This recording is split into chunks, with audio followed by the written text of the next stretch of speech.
And we're recording. Well, again, welcome everyone. It's an absolute pleasure to welcome all of you to today's virtual exhibition tour with the artist Azikiwe Mohammed, whose exhibition 11439 39202 is currently on view at St. John's University's Yeh Art Gallery.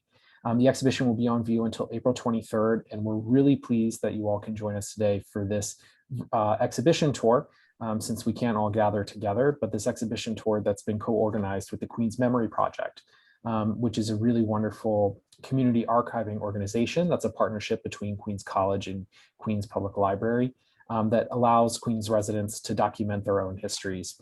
And this actually was a really important resource for Azikiwe as he began the research process going into the show. So we would definitely want to thank them for their partnership, and Azikiwe will be able to tell you all a little bit about how he was able to use their resources to create works for the exhibition.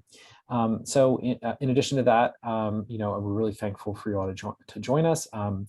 This exhibition was sponsored by the Kobe Foundation. We're really thankful for them making a grant, a grant in support of the exhibition to help us realize it. In addition, without further ado, I want to introduce our artist, our exhibition tour guide for today, Azikiwe Mohammed, who will tell you about his incredible show here at St. John's University. Azikiwe is an amazing and talented artist who we have the privilege of actually organizing his first exhibition of all textile works. He's an interdisciplinary artist that works in all sorts of different medium, from photography to installation to textiles and painting. Azikiwe has been the subject of solo exhibitions at great places like the Knockdown Center in New York City, as well as the Savannah College of Art and Design Museum in Savannah, Georgia. So without further ado, I want to turn it over to Azikiwe, who's going to lead us on our virtual exhibition tour. And of course, if you have any questions, please feel free to enter them into the chat. We definitely are really excited to have you here to dialogue with the artist. So any questions that you have, please definitely feel free to ask. And thank you very much. So without further ado, I'm going to turn it over to Azikiwe. Thanks so much, Owen. Thanks everybody for coming to hang out on such a wonderful Thursday that we have. I'm thinking of this more as a conversation. So if something that I say needs clarification, or needs can be a strong word, maybe you just want clarification, maybe you want to hear more, you let me know. Whatever it is, throw it in the chat and try to address it as soon as possible. But also keep in mind that towards the end of this, we're going to have 10 to 15 minutes for a more dedicated question and answer. So if I'm not able to get to everything, or if I'm not able to answer as robustly as you might desire, then during the 10 to 15 minutes towards the end of this, I will be sure to answer in a fuller form.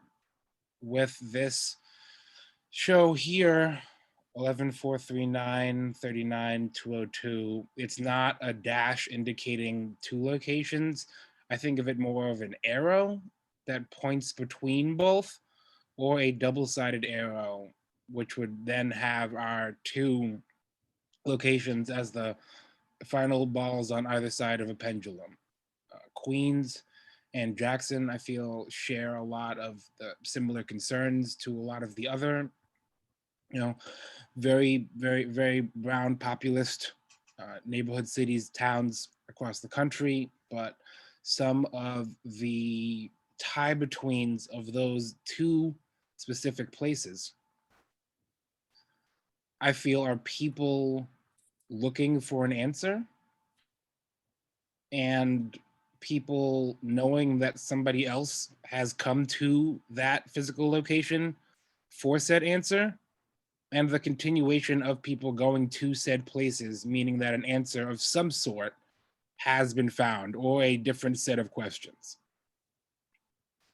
With Queens, people keep coming to Queens, right?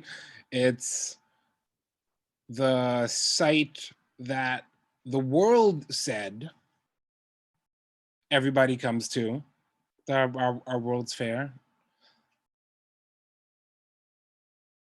The food that you're going to find in Queens, food being one of the stronger cultural markers that any culture, ethnic group, group of humans has and can hand to somebody else. That you'll find in Queens is very similar to the origin places of said cuisines, because people from those origin places are still coming here, right? But why does one leave one location to get to another? Because there's not enough of something in the original place, so you go to the second place. You want a different version of what you had in the first place, so you go to a second place. Jackson, as many Black towns, has consistent spikes in population density, number, shape, and form, spread out across chunks of years, because if you're not being served somewhere else, you go somewhere else that you are. And if all of that happens within a short time span, that's a large group of people agreeing that maybe there's X over here when there was only Y over here. To find out what the X and Y are, to find out what these reasons are, what the cuisine is, what the people are up to. And more traditional times, my more classic approach would be to go, ask, shake hands, take a seat, find a bar, find a library of sorts, sit down and ask some questions and wait. Eventually you get enough information to then make some form of representation where you're able to speak with the populace and not on their behalf and not for. Now, this show that's currently up at the Yay Gallery, courtesy of our friend Owen over here, took place during a strange time where my normal means of research were no longer possible. The idea of sitting for a week in a bar in March of last year, even March of this year, terrifying, not possible. So how do you get the same form of information? What are the locations that people are in? What are the means with which someone is going to feel comfortable enough to share information about themselves, about their hometown, about why they're in whatever the place is? How do you figure out X and Y when there's no ground to paint X or Y on?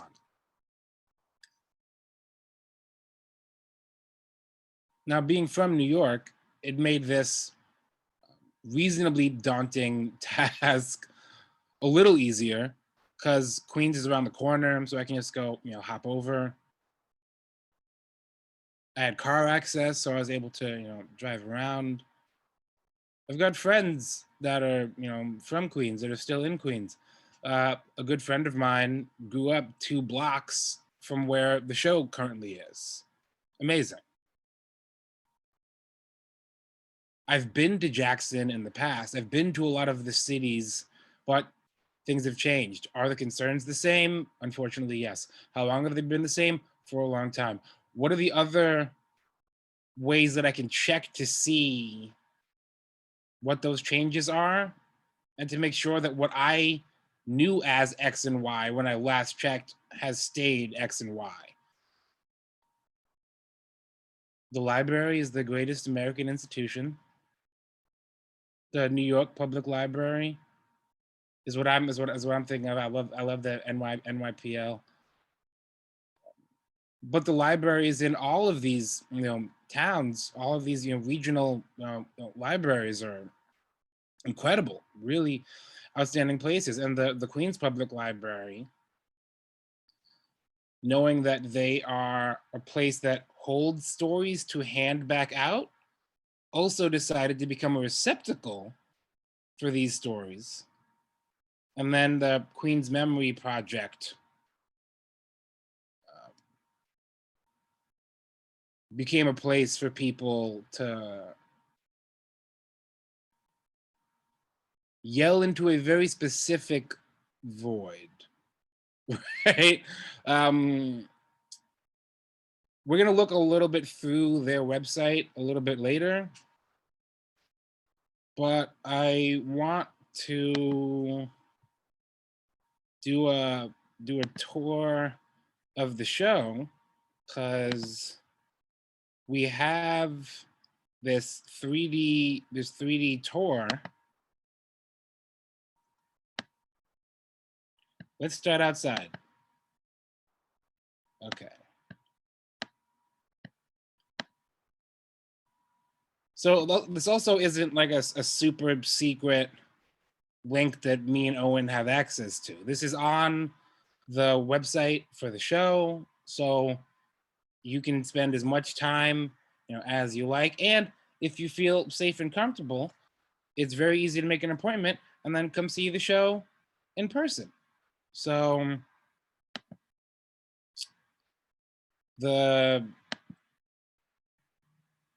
as a lot of my work, as we were just mentioning, comes from a research standpoint.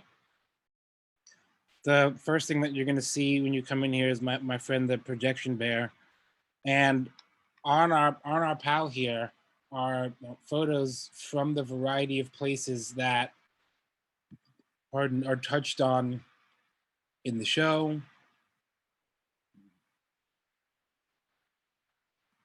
Not all of them. I was just doing a map in my head. It's like not every location is a one for one, right? It's not like the photos are then just directly embroidered or turned into the pieces, but you can put some of the pieces together here. This is my problem with Google Maps. I always end up staring at the floor. So you get to see how bad I am at using Google Maps. And then here we are. So this is the show. And then there's the words here. I'm not gonna click on the words here because I can just tell you the stuff. So it's fine. Now the Queen's Memory Project website is a map of Queens with dots that are spread across wherever somebody has a story to tell. And once you click on one of those dots, you get the address of wherever that dot is. And then it's as much information as somebody wants to put into that space. So one of the spots that people went to a lot, which makes sense, these open outdoor spaces, was the Unisphere. So what better way to start a show that is physically in Queens, that speaks a large amount to Queens, than having our friend the Unisphere here. I have close-up pictures of a lot of the works that I'm gonna just play around and flip through a little bit later as we look through some of the works here. But I wanted to there we go. I guess maybe what do you think, Owen? If I stand here? Yay! Perfect. Look at that. Look at that. I'm a Google Map Pro. So the name of this one, I'm gonna read off my cheat sheet here. So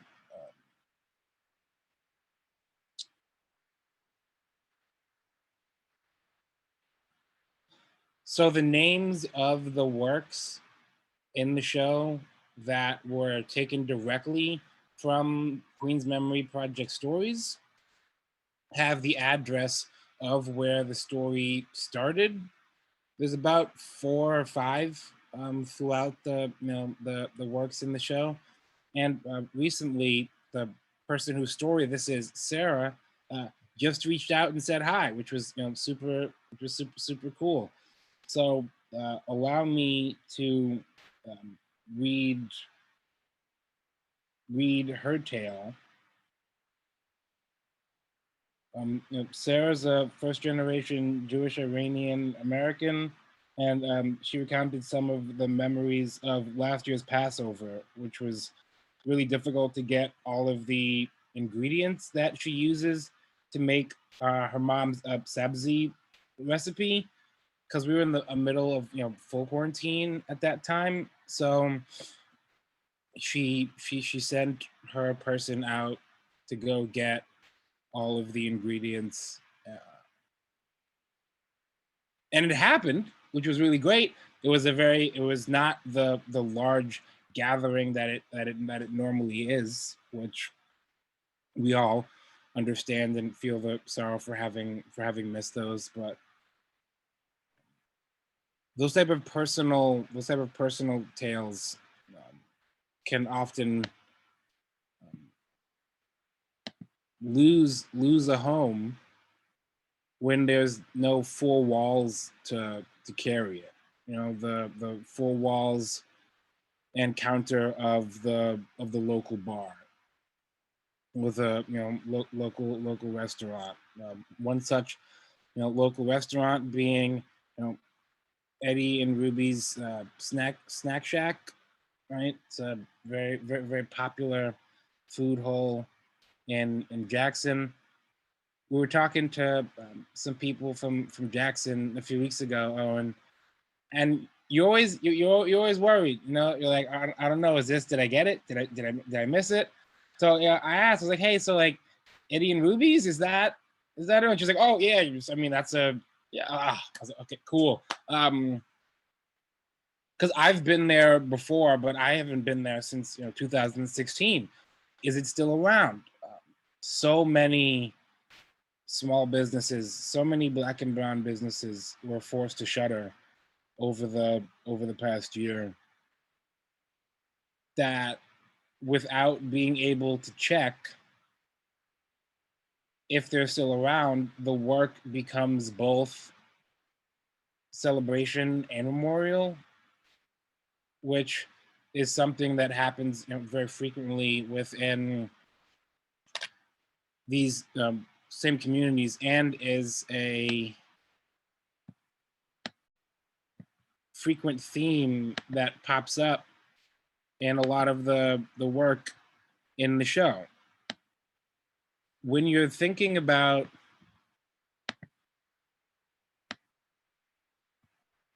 there you go. When you're thinking about not having access to physical space, private space, because I don't believe that private space exists for Black people. The idea of your home is that once you cross that threshold, your threshold, you can choose what stays outside and what you bring in with you, you bring in by choice. One of the easiest choices, being able to continue to stay alive. If you can go outside and be killed, you can't in your home, then your home would be the private space, and then outside would be a more public space where the decisions of others supersede yours and are always in reference to yours. But as we saw last year very loudly, Breonna Taylor as yet another example that delineation does not exist in these spaces, that there is no line between outside and inside. If any of the concerns of outside can also come inside, then both spaces are public. If you can just be killed randomly within your home at any given time, any day that you're not is cause for a celebration. And the fact that you may be tomorrow, you need to be ready for that potentiality also. So the objects that live within these spaces need to be objects that can serve both needs, that can live in a celebration space as well as a less celebratory space. So what are objects that are able to do both of these things? We have candles, cake, yay, you made it, right? Another year.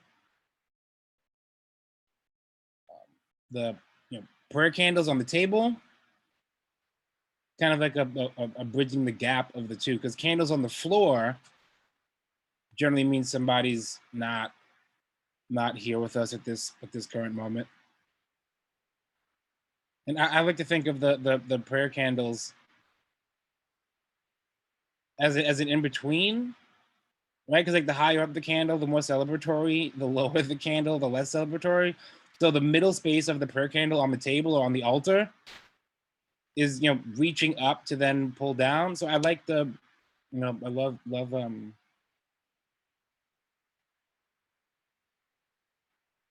a prayer candle. Azikiwe, can I jump in and ask a question real quick? Because this is one of my favorite groupings in the whole exhibition. Yeah, what's up, Owen? So I was wondering if you could talk a little bit about the relationship between found textiles and also textiles that you've created, because I think there's a really interesting in-between space in the way in which you, one, collect objects that end up becoming incorporated in your work, but also the objects that are your own creation, so to speak, too. And I was wondering if you could talk a little bit about the relationship between those two things. Well, since there is no, public-private doesn't exist, all objects need to be multitask objects due to the physical limited space, due to the closeness of the activities. And since we all have the same objects in our homes, if I run out of mine, I'm able to borrow yours because you have the same ones for the same reasons that I have mine.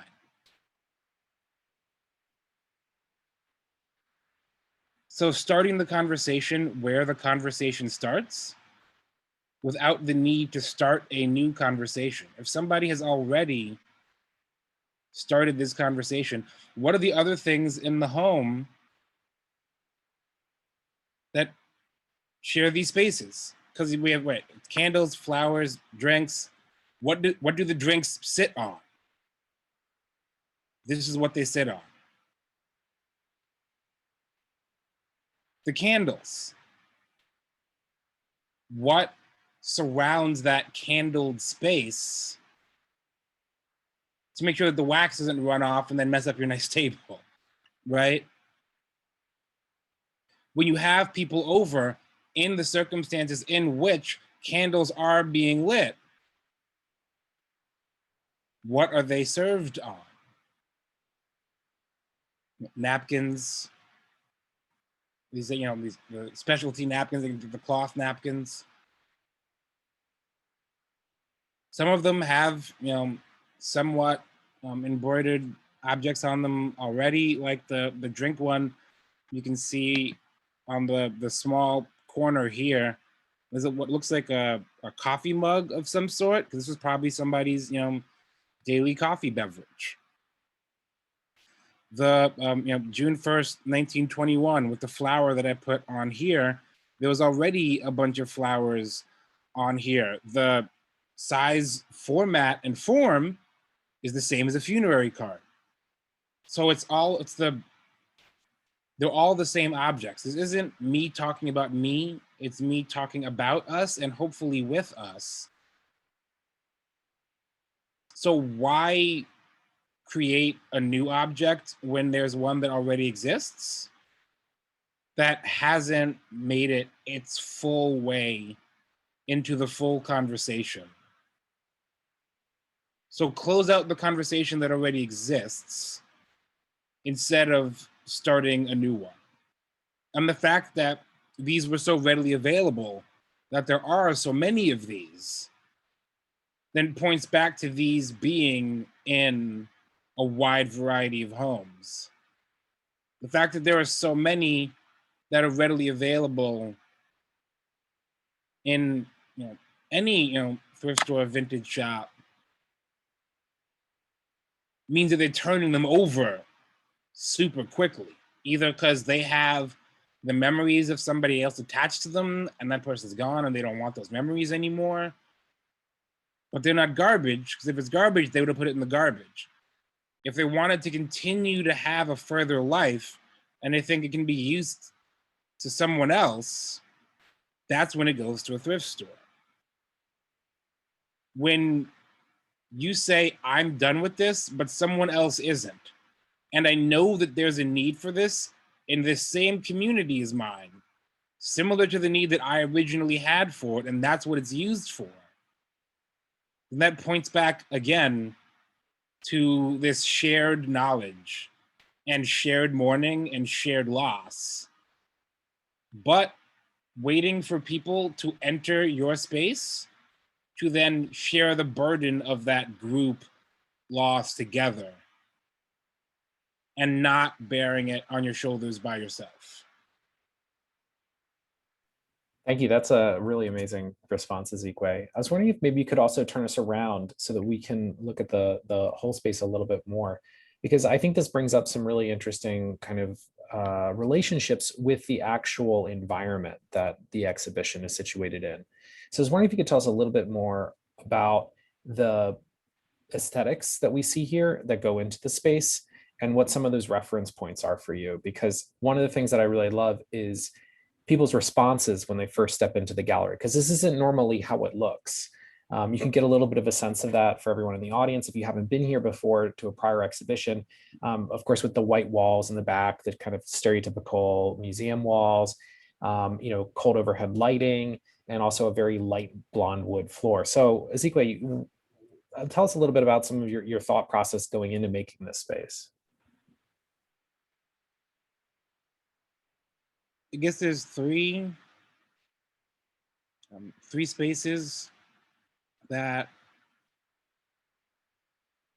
feel like this makes sense. Because again, don't start a conversation that's already started, but continue one that's already happening, right? Yes, and not no, but.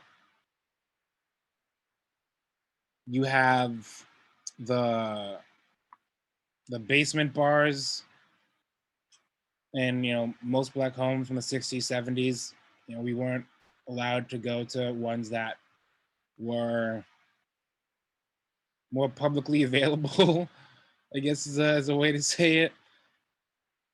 But the need for socializing, the need for shared space for grieving and saying hello are all still necessary. So if there's not one outside, I'll make one inside, right? So those spaces, instead of the red 6-inch pylon carpet, which I just thought would be really terrible to have somebody clean all the time, the tails to that heads coin is the darker wood floor, right? Because you don't have time for cleaning. Cleaning very often is your job. You don't want to come home and do more of your job. So the darker the flooring, the less you have to worry about spills. The cabins, the living situations that quilts were made in originally, when you're thinking about the Southern American tradition of quilt making, whether it's through storytelling or the slave quilts that people, some say were instructional, others debate. And then also the bars that we did end up having and that still exist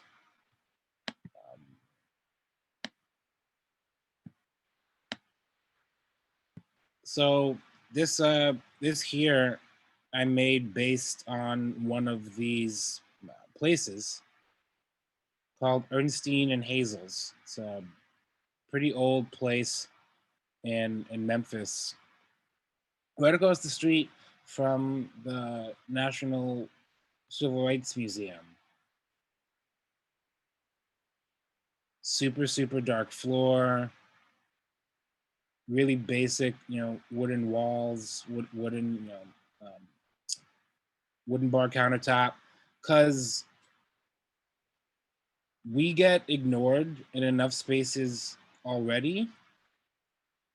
So trying to make a space that says yes, down to the materials, because wood is porous, so it receives you. The oil from your arm where you rest, the one regular Jim that comes in every Thursday, sits in his chair. No one touched Jim's chair. His arm is worn into that space. So having the materials say yes to the place in which you're trying to find a yes because you've been told no. Make sure that the whole sentence stays consistent. So trying to take an average of those places where these conversations are had, where they have been had, where they currently still are had, and then use that as a staging ground to again continue these conversations and not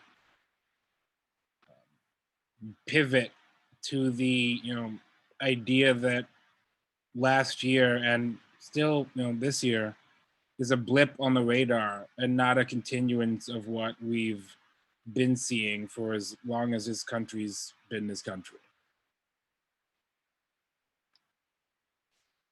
So I think another fun one that shares so this is on the left over here.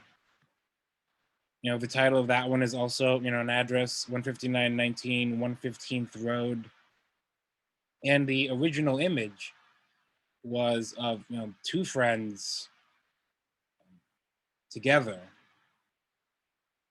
It's been a tough year. You don't get to see your friends very often. They're very, very happy to have gotten together. And what I was hoping, why I separated them into two individual pieces, is that in some form of a public program, we could have them both come, put on their respective jackets, or trade. You take yours and I'll wear your face, you wear mine, and then they can then make the two jackets touch the same way that they are in the image, because any of the objects that you make are just reference points back to the humans that they originally come from.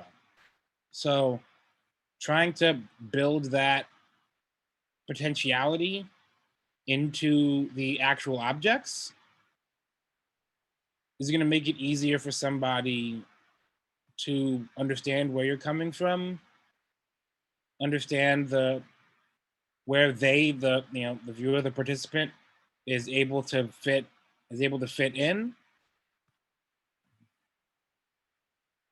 and where their experience can live within that conversation.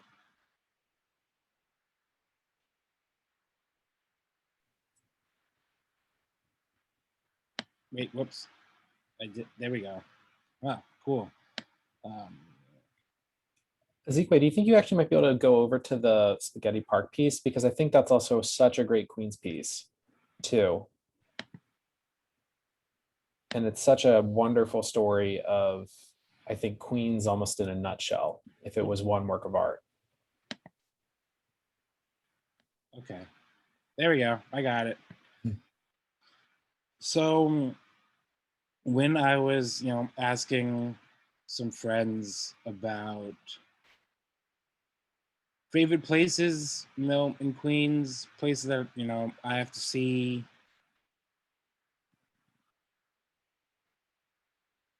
things they remember from their childhood that, they were in love with, that, have still held. A very particular answer, which led to a great outcome. So a friend of mine, Alex, he I asked him what his favorite place in Queens was, and he said a bench. I feel like there's a lot of benches in Queens, Alec. I don't know what.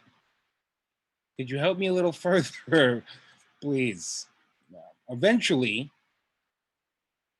he said that the bench was in Spaghetti Park, which again seems, for somebody that's not familiar, made up. Frankly, I'd never heard of a park named such. It's more of a colloquial term, right? Oh, and what's the real name for Spaghetti Park? William D. Morris Park. There we go. Thank you so much. So, so the neighborhood that Spaghetti Park is in was a primarily Italian neighborhood for a very long time.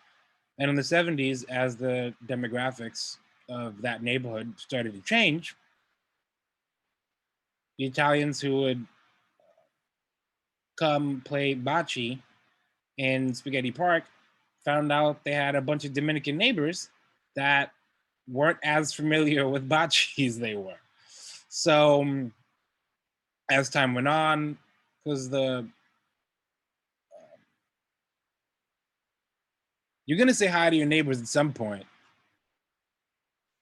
and one of the easiest ways to do so is over a shared activity. So they started, learning how to play bocce, and now one of the top bocce players in the Queens area is a lovely gentleman who goes by the name Obama due to his striking resemblance to the 44th president.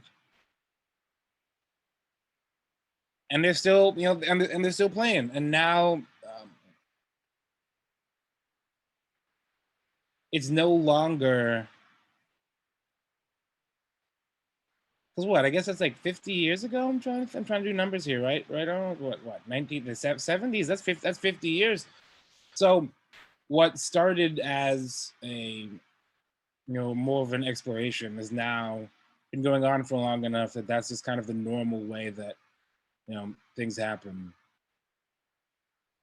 Yeah, I think one of the amazing things to think about, we begin the tour in a lot of ways with the Unisphere as a work, right? Which was a object, a monument that was constructed in the 1960s for the World's Fair and really encapsulated the optimism for the future, right? And the idea of global unity and sort of all of these really optimistic, forward-looking sort of aspects of New York City and the times. And here, if we fast forward almost 55 years, here we are in Queens today. It sort of is a manifestation of that optimism, right? I mean, it's a place where 800 languages are spoken, and people get along, and it works. It's still happening. It's still happening. Yeah. So I think there's an incredible something potential. that works in Queens. Yep. That people keep coming to Queens for. Yep. I mean, absolutely. And that's one of the things that I feel like really comes through in the exhibition is sort of, to use a fabric related term, like the rich texture, I think, of Queens and the place around St. John's. And of course, all of the communities between here and Jackson. But I think that's something that, I have to be particularly proud of working here at St. John's and, in the middle of Queens. So I think it would be, I think a really great, opportunity. Maybe now we can open it up to some questions. And so I already actually have one in that was a question sent directly to me. You're more than welcome, everyone in the audience, to write them in the chat. But a question from the audience that we have here is Azikiwe, I'm curious, L writes, I'm curious to hear more about how you selected each jacket for each story, i.e. did you alter or select each jacket with the person's story in mind, or did you select the jacket based on what fit each story, or maybe some sort of combination? So I think it's a great question.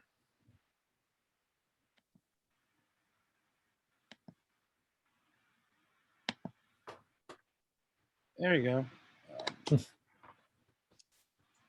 So with any idea,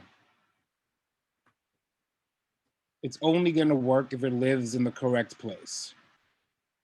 So idea comes first, flesh it out, and then put it where it belongs, and it's going to make sense. So with this one, if we're looking at an MTA employee, MTA employees traditionally wear blue jackets of some sort.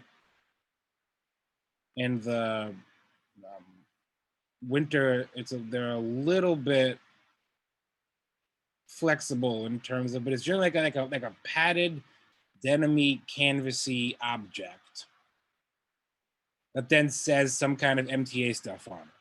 So I was like, okay, I gotta find something towards that.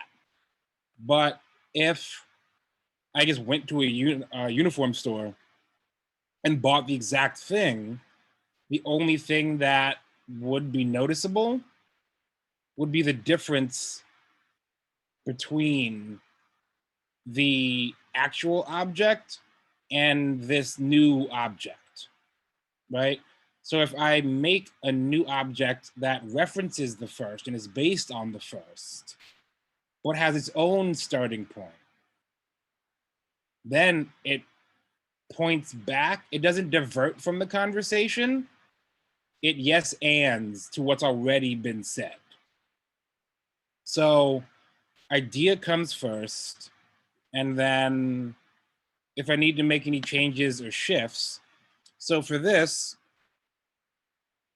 Sabzi's all greens. So I took what was originally a blue, because the coats loosely, as much as I could approximate, are the approximate size of the person that the story sort of came from. When I can get it to be as close as I can. So this was originally blue, and then I sent it green. So I try to make them match the circumstance whenever I can, right? Sometimes that's not necessary. Like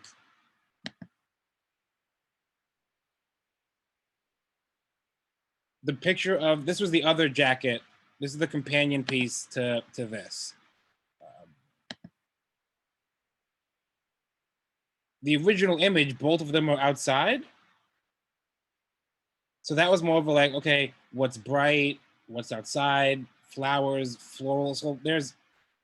So sometimes I have to, you gotta hammer the nail closer to where you're trying to drive it in. Other times you're allowed to be a little more flexible. So it depends on what the idea is, how far you need to go to find something, make something, modify something to bring it closer to what makes sense. So Azikiwe, we have a couple more questions. That's such a great response, and it makes perfect sense why all of these jackets, they sort of have conceptual homes with a lot of the intentions around the work. So following up on that, Christian in the audience is wondering if you could talk a little bit more about the actual process of creating these intricate and wonderful works. So this is a fun process one because the jacket is hung wrong. It's hung from one shoulder. So if you take it off and you held it up straight, the actual design on the back is crooked and is off to the left. But when you hang it up, you're hanging up crooked the same way you do when you come home. It's kind of like throw your jacket somewhere. So the intention has to match the form. So this is like a continuation of the last question. A great question. You have to think about the entire object the entire way through, right? Because if you're only thinking about a part of, okay, I have this jacket and then I'm putting this design on this jacket, it doesn't really, they don't stick, they don't make sense. But for this, it had to be certain colors because the denim's heavier than it is on some of the other ones. So then you go back and forth. I'll make a drawing of some sort with a variety of digitizing software. Then the drawing is made into an executable file by a embroidery machine, because any of the drawings that you make have to be turned into vectorized images, kind of. It's like 15,000 vectors that all like little dash, like when you're making a drawing with dots, that's pretty much how it digitizes and works. So some designs work, some designs don't. Other designs, like this one, you need to you modify by hand as you're going along so that you can get the final desired. Because if I just went over, you see where it says fear at the bottom, but there's 3 E's. And it says World's Fair, but the O and the R are like look really off and super heavy. To get the design stiff enough to keep its own weight, I had to coax the machine to do not what it is originally intended to. So,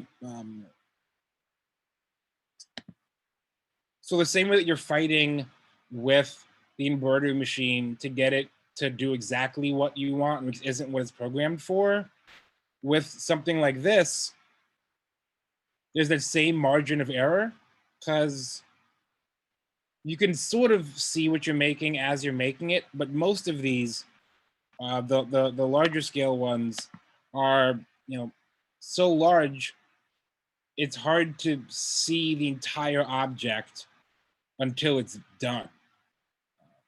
So Owen being a very, very gracious host, once I brought some of the pieces there, some of them had to come back home. Some of them I was able to finish on site because the gallery is much larger than my workspace. So then I was able to finish some more on site. Sometimes it's like, wow, like that doesn't actually make sense next to this other one. I need a, so it's everything sort of happening at once. And then from the difference in machine embroidery to the more kind of larger scale tapestry spaces, you're able to sort of eke out a consistency over the number of items. Azikiwe, I think we got time for one more question, and this one's from Noah, who's wondering if there are any updates on the Black Painters Academy, which is a very exciting, I think, next venture in your artistic career. Maybe you can share some updates on that. Well, I just emailed. Well, for those that aren't aware, I started a free art school for lack of a longer descriptor at this time. Um, it's a building on 5 Eldridge Street and the Manhattan area of New York and the Chinatown neighborhood within Manhattan. At the base of the Manhattan Bridge.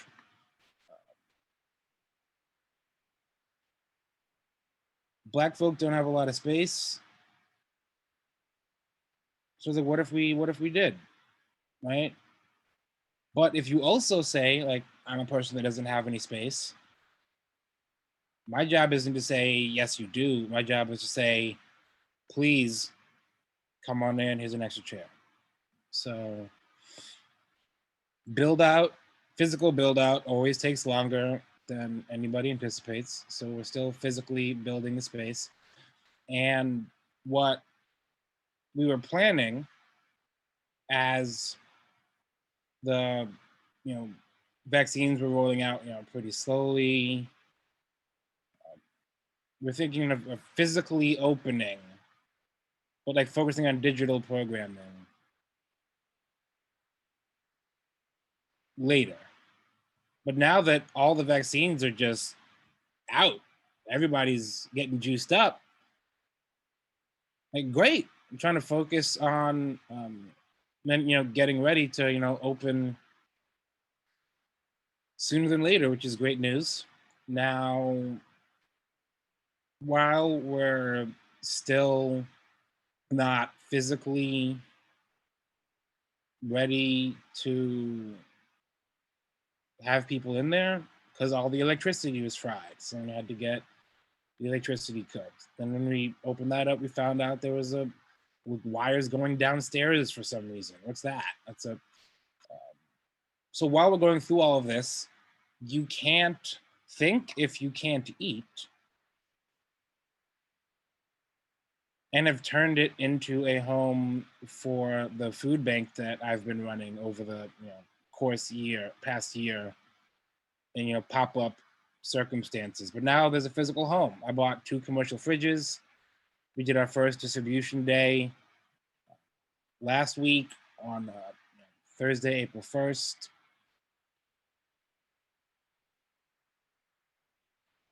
What?